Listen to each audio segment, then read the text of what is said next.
And what you will see is if you double click on that exe, you will have a server running essentially. It's on port 5000. Okay, so it's running on my machine at the moment. So what I'm going to do now is I have a project here that is already coded. So it would take a bit long for me to code everything line by line. I think it'll be more useful to you if I explain through the code. So first, let's run this and see what happens and what it gives us. I'm running this client, and essentially it looks like this. I've got an image of a tree, and it's saved in my data folder. And firstly, my client, this is just a plain Java FX demo. I'm going to connect to the server, and it says, oh, successfully connected to the server. Great. And now I'm going to ask it, I'm going to send this server this image, all right, and I'm going to do the first step that typically happens in any pre-processing of a traditional machine learning method with computer vision, all right? A computer vision pipeline, it usually starts with some pre-processing where you take out unnecessary details, and often grayscaling is one of the first things that happen. Now, you'll see in the background a whole bunch of things happened, and I output some status for myself just to make sure what I get back from the server. But essentially what it did is it translated this binary data, it encoded it into a string format that the server can understand. The server did its magic and it grayscaled the image for me, and it sent back an HTTP response and a grayscaled image, which is really cool that we're able to do this back and forth between a client and a server, even with visual data. Right, I hope this gets you all excited. This is what it does in a nutshell, but now we need to get into the code and how do we actually construct this at the end of the day. Okay, so what I am going to do, so you'll see your server is just running in the background, and you'll see once some connection has been made, it'll give some updates. You see the grayscale method, API/grayscale, has been called over there. All right, so let us have a look at our code. Okay, so I'm going to keep this data down here because it's necessary for us to just understand what is actually happening behind the scenes. Okay, and I'll refer to it in just a moment. All right, can everybody see okay? Is the text large enough? Please let me know if not, but otherwise I'm going to assume I can go ahead. All right, so this is just the normal main class for a Java FX application, right? I just also want to show you how I've set up my project. Now I just put everything in the default package. You go and follow proper convention with naming some packages, splitting up your GUI. But essentially, I also have a data folder where I have my my pictures. Okay, so download.jpg and text.jpg that I want to send to the server. So essentially, main class, this should be straightforward to you. I'm not going to explain too much here. If you're uncertain of this, please go revise your Java FX. But here is my client pane. And as you saw, it was quite a simple GUI that I created. But what I do have in there is I have an image view for the top image, and then I have an image view for the bottom image when it has been grayscaled, all right? And in between, I've got my connect button, I've got my grayscale, and I've also got my text area, which would give me feedback, right? Just with regard to whether I've connected successfully or not, some status messages. Okay. Now, it's always a good idea, perhaps, to, at the top, you could even create it as a constant, your URL. So my grayscale URL is /API/grayscale. I know that that is the endpoint I want to hit on my server in order to get the data back that I need. Okay, so I create a socket, also have all my streams, and first and simple thing that I do when I click on the button connect, right? So this is all inside my client pane. When I connect, I want to create my socket. It connects to the local host, and this server runs on port 5000. It's bound to port 5000. Then I set up my streams. I wrap my streams within one another. This should be quite familiar to you all, and I can output to my user that we have successfully connected to the server. So that is quite still fairly simple for the actual connection. Now we're going to get to the thick of it, the real important part, and you all should really concentrate now and make sure you understand each of these steps that are happening, because it will relate to all the other methods that we've made available to you, like the blurring and the all the other different pre-processing and feature extraction techniques. All right, so first things first is we're going to read this file into memory and prepare the data for encoding. So this download.jpg is that tree image, as you can see there, and that's the one that I made use of in this demo. Okay, so essentially, you create a new file, and then we create a file input stream, right, which is wraps around this image file that we've just created, all right? So it's a way for us to get this file, read this file from our hard disk on our client into memory, and then we're going to have to write it from memory in our client onto an output stream to our server, and then get a response from the server, right? So what I'm going to do is I'm going to create a byte array, and here is what I do in order to ensure that my byte array will be large enough, right? We need to make sure that we always have enough memory allocated. So I'm going to cast as an int this file image.length, because I know what this file image is. I've linked to it appropriately, and so therefore I can create a byte array of the necessary size. I then say, okay, read it into memory. Whatever is in my file input stream, read that into this byte array, right? That's my bytes. Okay. Then I'm going to, so this file is now in a byte format. Okay, then I need to encode this file. Now, this server that we've created, it accepts base64 encoded strings, all right? So data needs to be translated into the necessary format for this server. So you can go read up a bit more about base64, but what it is in a nutshell is it is a binary to text encoding scheme, and it helps us to represent binary data in an ASCII string format. So essentially, at the end of the day, it helps us that our bytes do not get corrupted, and that the server, on the other hand, really understands what you are asking of it. So that it doesn't seem like some foreign data coming into it, and it can then appropriately process it. So what I'm going to do is I'm going to encode this file into a base64 format, and then I'm going to translate that base64 format into a byte array to then send across the network. All right. So what method do I use to get base64 encoding? I say, all right, my encoded file, right, this is just the string that I want to send across the network.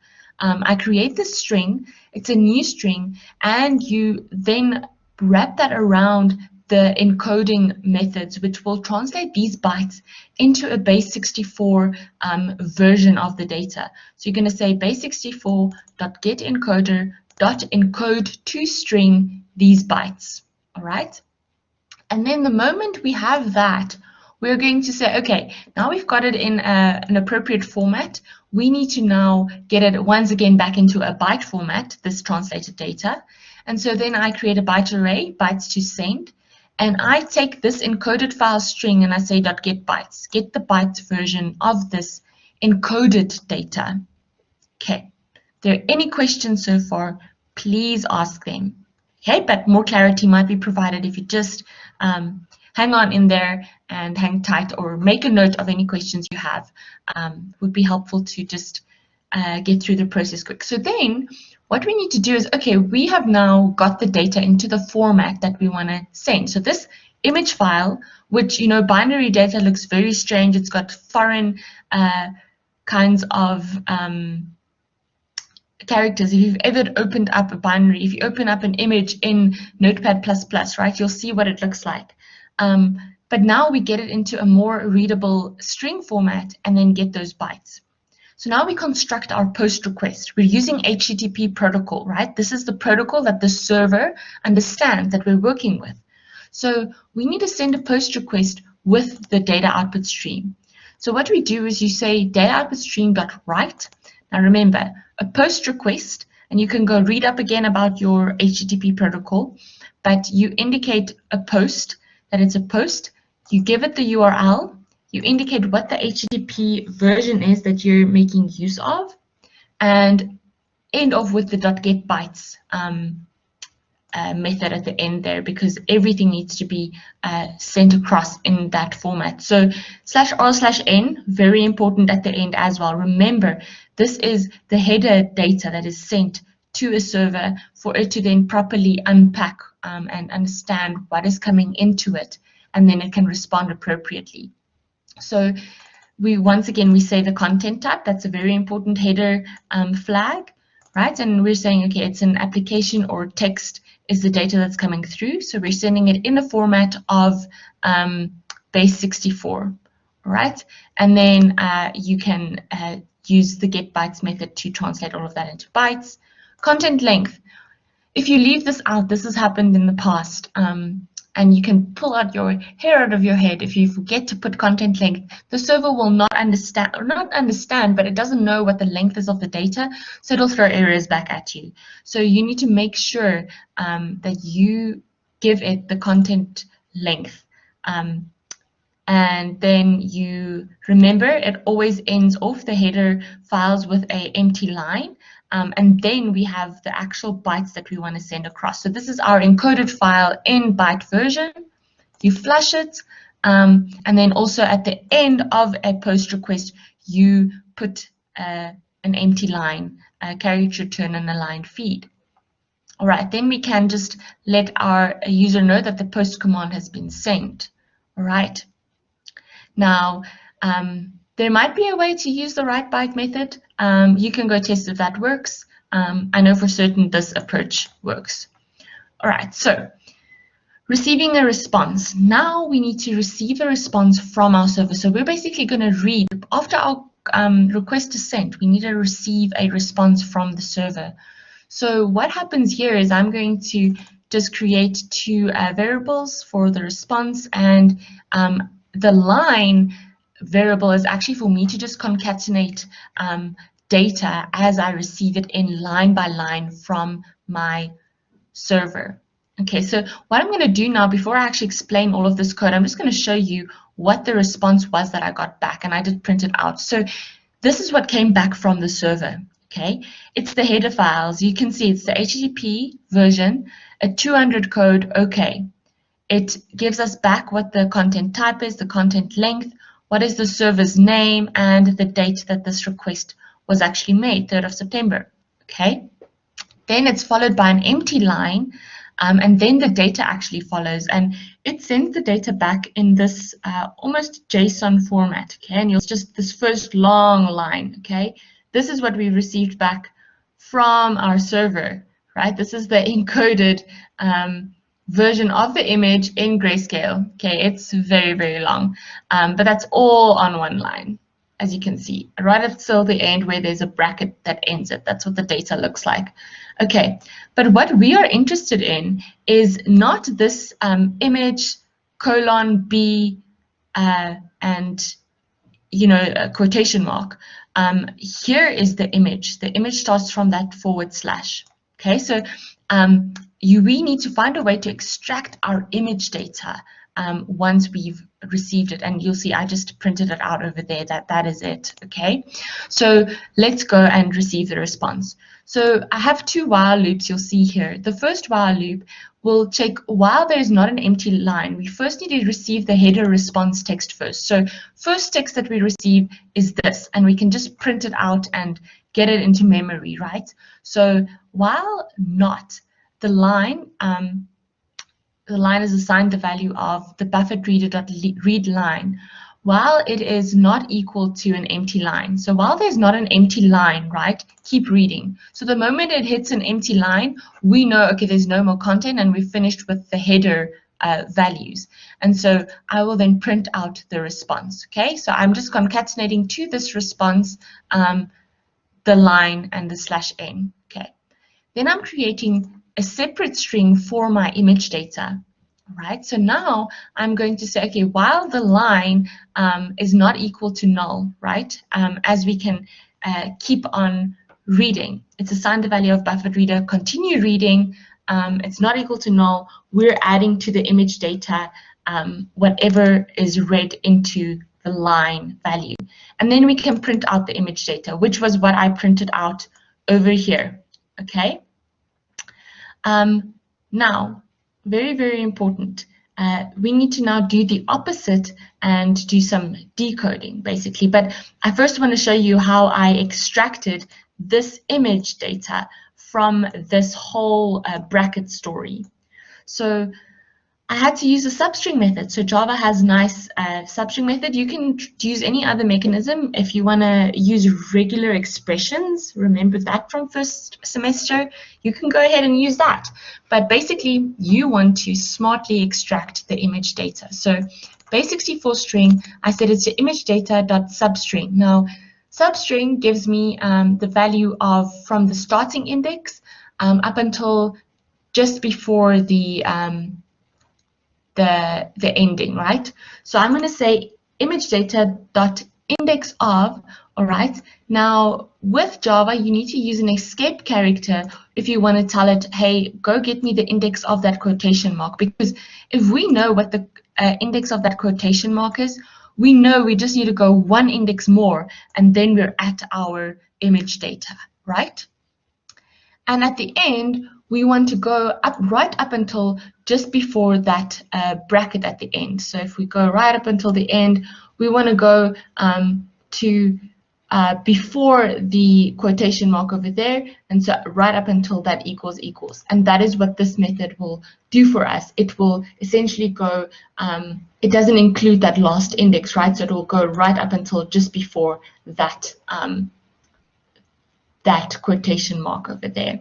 And then I can print out the base64 string to myself. And as you can see, I printed it out to myself and I got only the image data in string format back to my front end. So that is all good. All right, great. So if you've gotten to this point, you're well on your way to actually making this image that you've received back, this pre-processed image. We can now actually encode it back, right? We need to decode it basically from this string format. Can you believe this is actually that tree in data format? So everything is actually just data. So here we go. We're going to create a byte array, and we're going to say, okay, get decoder and decode this base64 string for me. So what this does is it returns a byte array. And now what I can do is I can translate this into an image. So to display this image, you create an image. I just called it gray. It's a new image. And we can make use of a new byte array input stream. So this is a way to read the byte data into an image, all right? And as simple as saying image view.setImage gray, and then our image gets displayed to us at the end of the day. And so quite straightforward and simple. If I run this again, I'll have my tree over here. I say connect, it connected to the server, and that whole process back and forth happens here, and we have our grayscale tree back from the server, right? And basically, I just had my GUI set up here, very simple GUI, and the image that I made use of is the download.jpg over there. Okay, so that is it that I have to actually have you all to demo for you. You go figure it out. You go play around with it. This is just for demo purposes to get you going with the basics. Please make sure you use proper coding convention. Please make sure you do group your code, you make it modular, create methods, and so forth, so that it is not unnecessarily messy. All right.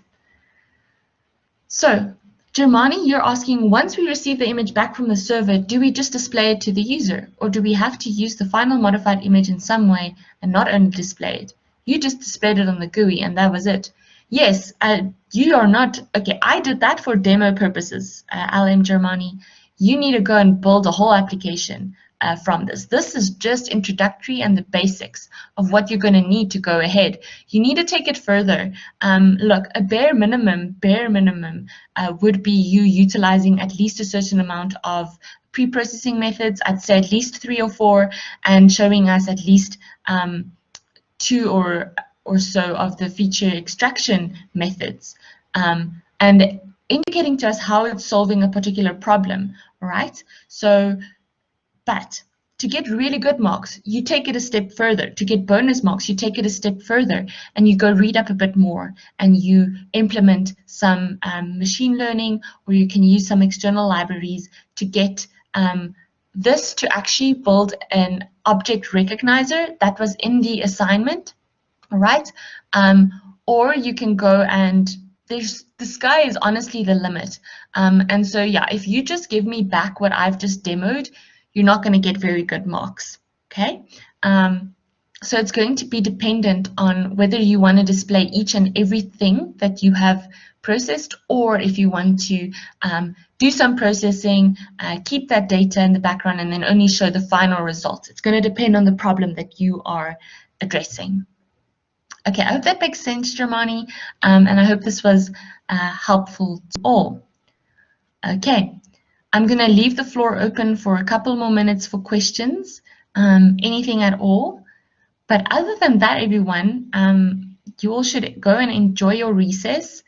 Make sure you do maybe spend a little bit of time on this little project, as well as your practical, which is due after the recess, all right?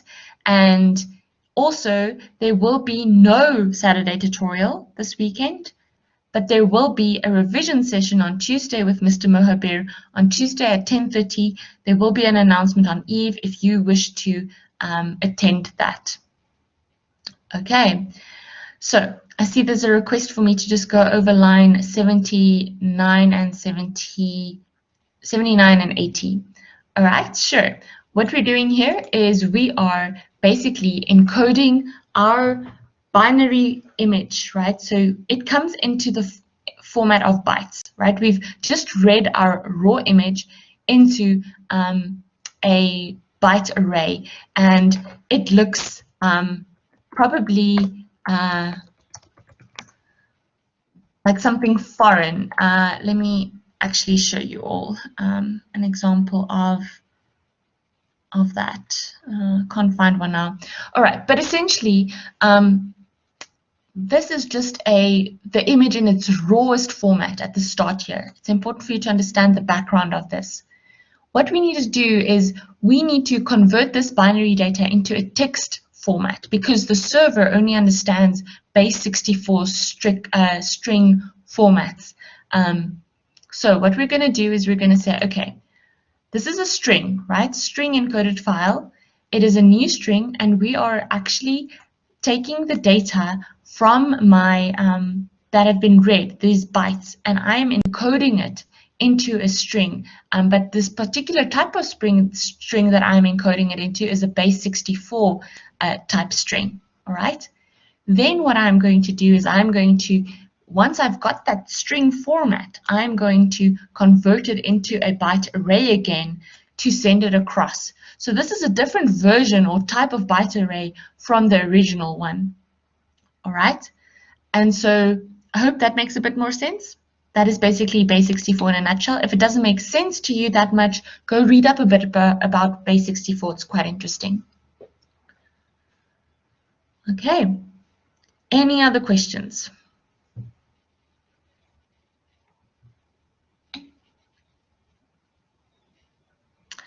Prac X files. AQ Schmitz, you are referring to the actual assignment being made available to you. It will be today. By today, the actual the question will be uploaded, and you can go and play around with the server. Right? Cool. And the link in there will have all that you need. How long will your video demo have to be? We will make sure we give those specific details to you. We wouldn't want it to be too long with your presentation, but I would say about 15 minutes, around there, but it might be shorter, it might be a bit longer, and we will give you those specifics in due time, especially when we get a bit closer to it. So yes, length of video will be communicated to you. Then we've got, is it a must to store the images we're sending to the server in the data folder, or can we use a file chooser? All right, Mbata, you can use a file chooser. The thing is, though, with your particular application, you're probably going to want to demonstrate the specific type of images you want to deal with as it relates to the problem that you're trying to solve. And so, therefore, look, don't include a massive amount of test images, but as long as you have a couple, because otherwise, you know, it might be less clear, but you can use file chooser, absolutely. If you want the user to rather choose one of their own images, perhaps one of their profile images or something, if it's just faces you're dealing with, you can very easily let them upload data. But maybe just have one image in there that you know can be used for testing. But yes, we do want to also be careful with file sizes, because Eve doesn't have all that much space for you all to upload massive images.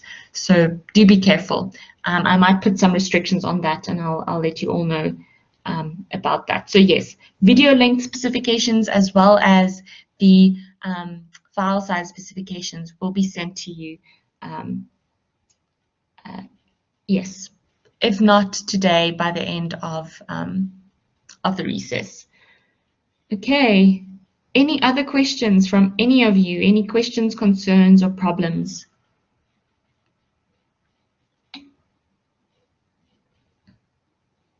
Okay, great. I'm going to stop the recording here if there aren't any related questions.